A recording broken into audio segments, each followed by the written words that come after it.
everyone, we're ROMbi, and today we're ROMbi. Hi everyone, we're ROMbi, and today we're talking about our anime experience.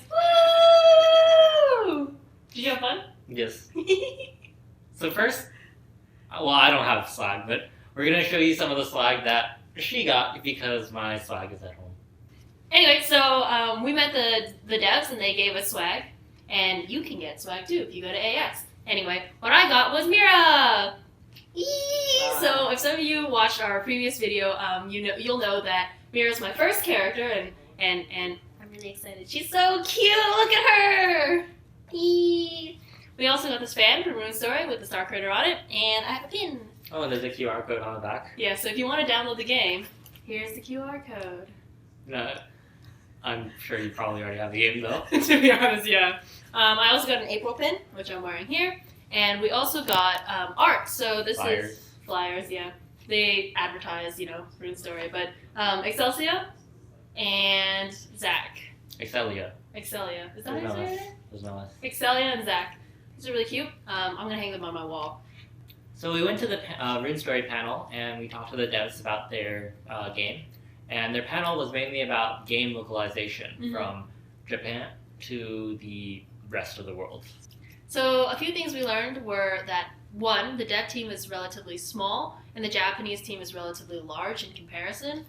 This makes the localization, because all the code is written, the localization is a little bit easier, so the American team doesn't have to be quite as large. But at the same time, it also means that when issues arise, it will take a little bit longer to get them fixed. For example, like our current Vanguard, when you get points, it says +1. Even though it actually gives you the correct amount of points? But because it's not really a bug that really affects the game, it's probably not going to be fixed in the meantime, just because they will be focusing their manpower on releasing new content. Yeah, so look forward to new content.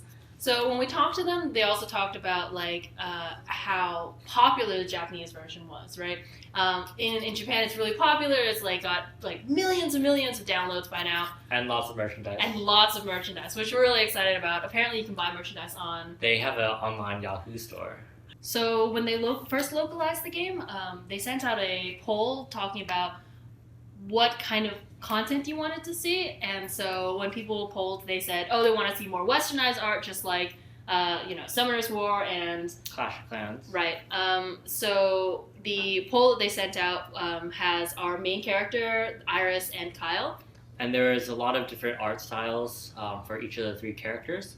And they sent out the poll, and the ones marked in blue on the picture that is shown were the ones that the audience had deemed as their favorites. And then you can see the ones in green are the really familiar ones that we see in our game today. Right. So originally they were planning to do that. They ended up picking the ones in green instead.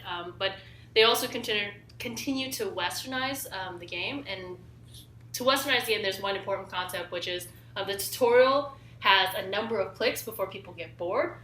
So in America, we know that the longer the tutorial is, the more often people kind of drift off and stop playing.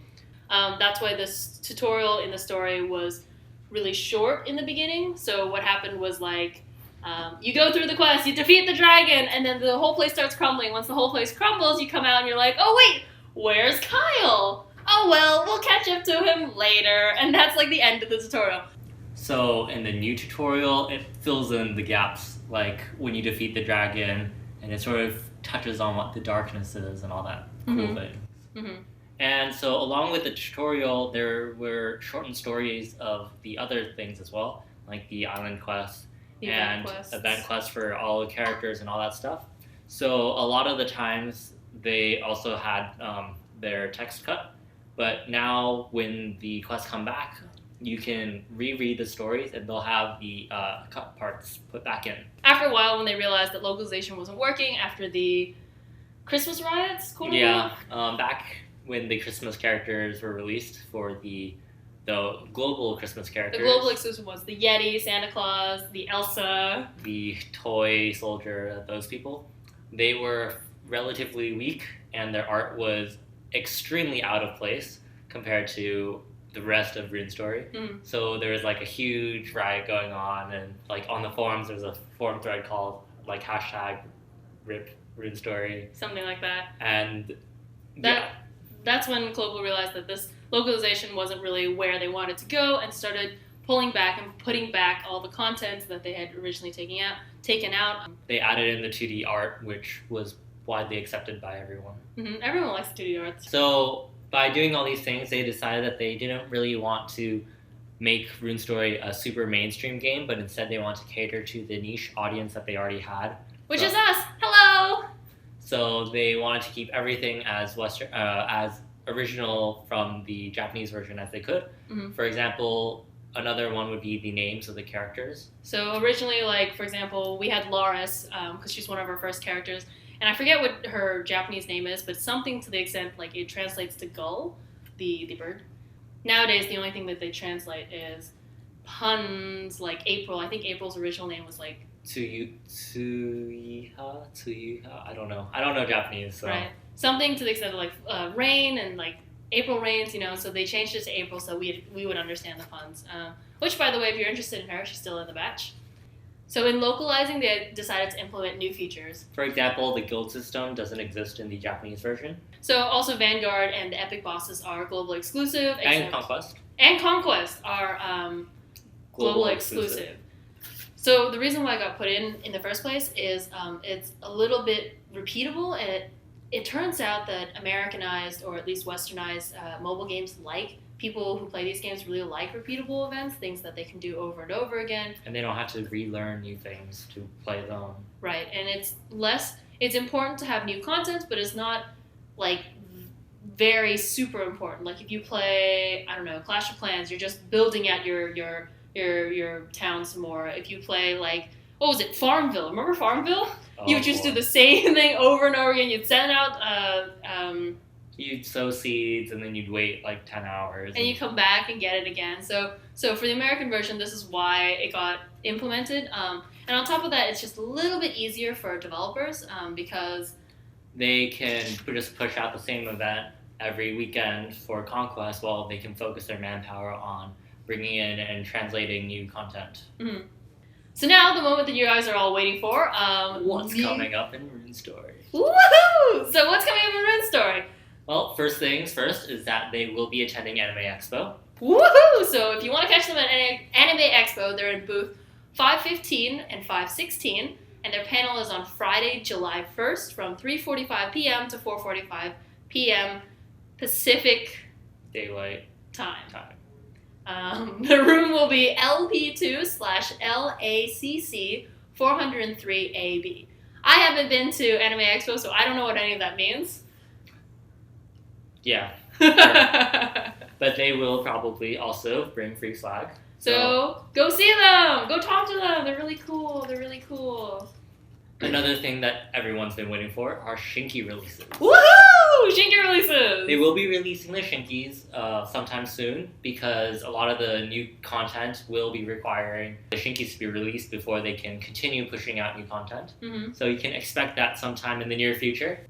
There are character revamps coming out. They're all on a schedule and getting prepared to be put into the game. So everything that everyone is interested in, that's all in the Japanese version, they have a schedule, and they are, like, testing and making sure that it works properly without any bugs before they push it out. So get ready for those. Along with that, we will be having the Hot Springs batch coming out soon. It will come with a free island and a free Dragon Rider. Yeah, if you guys didn't get a Dragon Rider yet, you guys can get a new one from the Onsen batch.